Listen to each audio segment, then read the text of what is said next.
দেশবাসী, গতকাল 24শে ডিসেম্বর আমরা যারা সড়কের মহানায়ক বলে থাকি, তিনি তার জন্মদিন উপলক্ষে আমরা গতকালকে কম্বল বিতরণ করেছি আজকে, এবং সারা দেশে এতিমখানে আমরা খাওয়ার আয়োজন করেছি।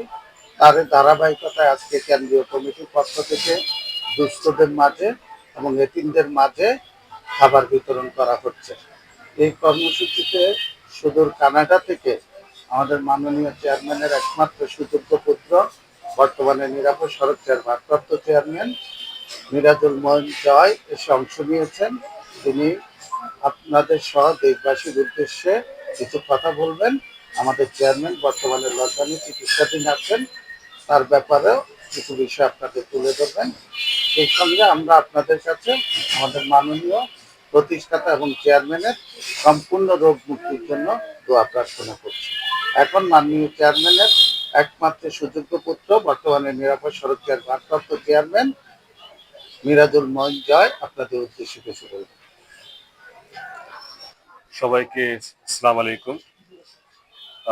আপনারা সবাই জানেন যে আমার বাবা এখন লন্ডনে চিকিৎসাধীন, ব্রেন টিউমারে উনি আক্রান্ত। তো প্রথমে আমি একটি সুসংবাদ দিয়ে শুরু করতে চাই যে গত সপ্তাহে ডাক্তার যখন ওনার ব্রেনের স্ক্যানটি দেখেন, উনি তখন জানান যে টিউমারটি অলরেডি ছোট হওয়ার দিকে আছে, বেশ খানিক শ্রিঙ্ক হয়ে গেছে টিউমারটি। তারপরেও উনি এই জিনিসটাকে মেনটেন করার জন্য আগামী 6 মাস আরো তার কিমোথেরাপি চলবে।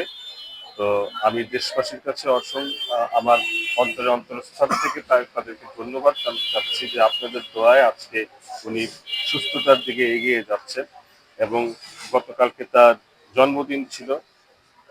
সেই জন্মদিনের কারণে সারা দেশে আমাদের নিরাপদ সড়কের যত শাখা সংগঠনগুলি আছে, ওনারা সারা দেশব্যাপী এতিমদেরকে ওনার জন্মদিন উপলক্ষে খাওয়িয়েছেন, বিভিন্ন কর্মসূচি গ্রহণ করেছেন, বিভিন্ন দোয়া মাহফিলের আয়োজন করেছেন। আমার নিরাপদ সড়কের শাখাগুলোকেও আমি ধন্যবাদ জানাচ্ছি এবং দেশবাসীর কাছে আমি আবারও অনুরোধ করছি, আবারও আপনাদের কাছে আমি বলছি যে আমার বাবার সম্পূর্ণ রোগ মুক্তির জন্য আপনারা দোয়া করবেন, এই আশা ব্যক্ত করি আজকে শেষ করছি। আসসালামু আলাইকুম সবাই।